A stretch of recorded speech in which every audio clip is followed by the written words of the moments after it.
الحمد لله وكفى وسلام على عباده الذين اصطفى أما بعد فأعوذ بالله من الشيطان الرجيم بسم الله الرحمن الرحيم لقد من الله على المؤمنين إذ بعث فيهم رسولا وقال الله تعالى في مقام آخر وإن تعدوا نعمة الله لا تحصوها سبحان ربك رب العزة عما يصفون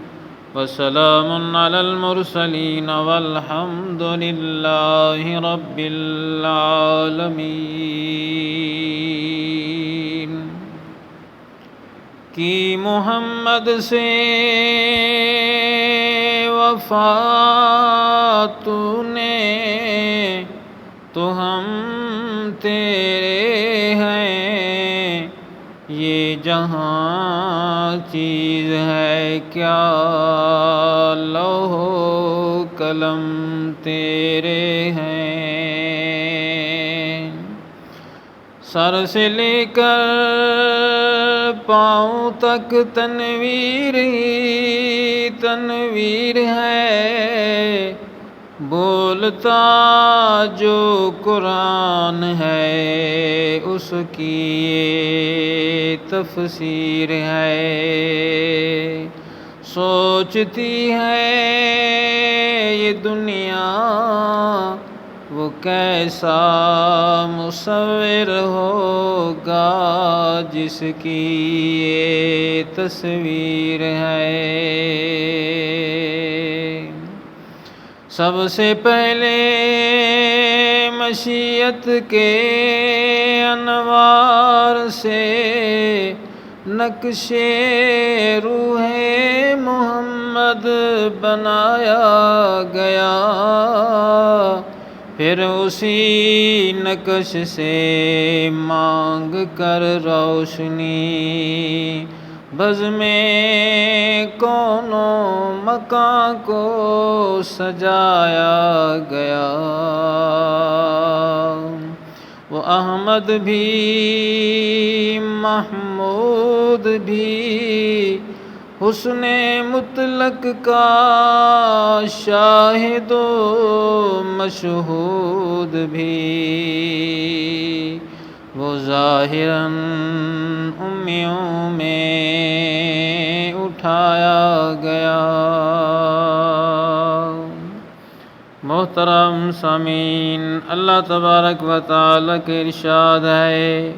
وَإِن تَعُدُّوا نِعْمَةَ اللَّهِ لَا تُحْصُوهَا اگر تم اللہ رب العزت کی نعمتوں کو گننا بھی چاہو تو تم ان کو گن ہی نہیں سکتے ان گنت نعمتوں پر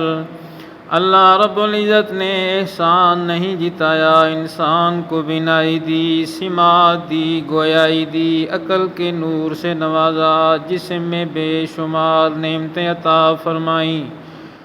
اور انسان کے لیے اللہ رب العزت نے ہوا بنائی روشنی بنائی زمین پھیلائی آسمان بنایا پانی دیا انسان کو کھانے کے لیے پھل دیے دیکھنے کے لیے پھول دیے اتنی نعمتیں اللہ رب العزت نے دی مگر کسی نعمت پر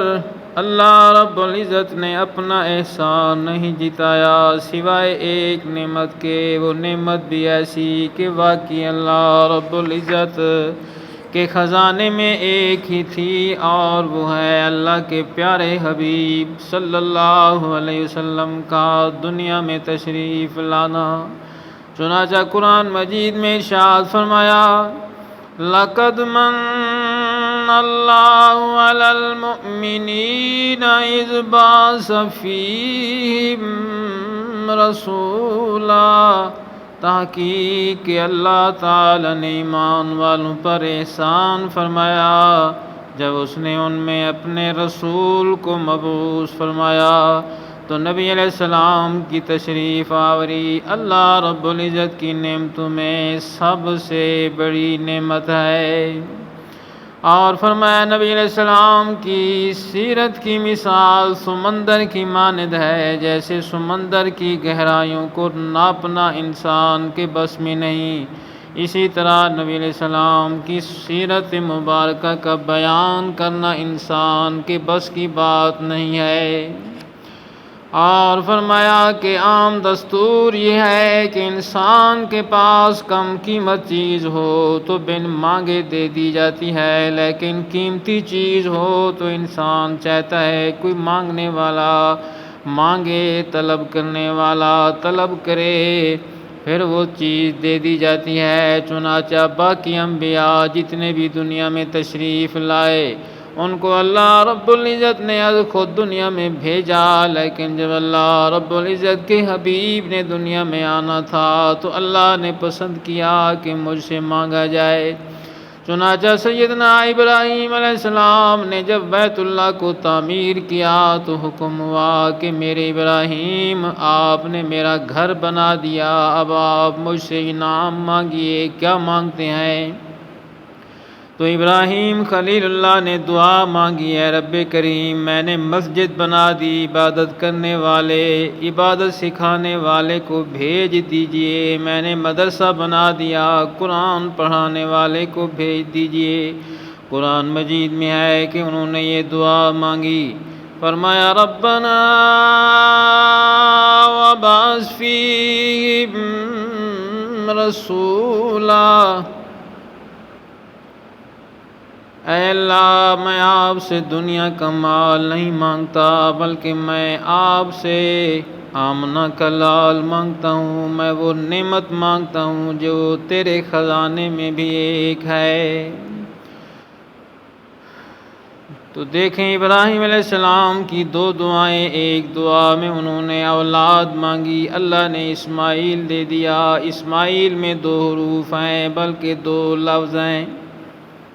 اسما کے معنی ہوتے ہیں تو سن، ایل کا معنی ہوتا ہے اے اللہ، یعنی اے اللہ سن لے۔ اللہ تعالیٰ نے اسماعیل علیہ السلام عطا فرما دیا،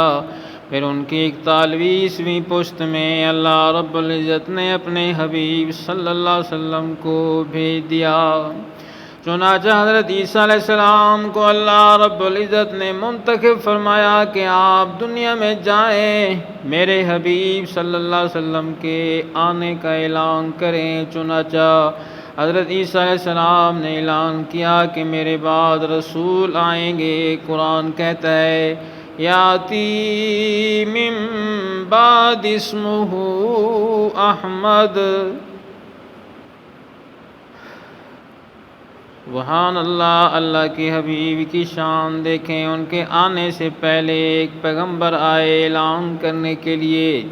یہ بھی آپ سمجھتے ہیں جب مہمان خصوصی کے آنے سے پہلے اعلان کیا جاتا ہے تو پھر مہمان خصوصی آتا ہے، اپنا بیان کرتا ہے، جب چلا جاتا ہے پھر اعلان کرنے والا مجلس کو برخاست کرتا ہے۔ تو اللہ رب العزت نے بھی یہی معاملہ فرمایا کہ حضرت عیسیٰ علیہ السلام کو اللہ تعالیٰ نے آسمان پر بلا لیا، اور نبی علیہ السلام کی امت کا جب آخری وقت ہوگا تو اللہ رب العزت حضرت عیسیٰ علیہ السلام کو دوبارہ بھیجیں گے، اور وہ نبی علیہ السلام کی شریعت کو دنیا میں آگے بڑھائیں گے اور مجلس کے اختتام کا گویا اعلان فرمائیں گے۔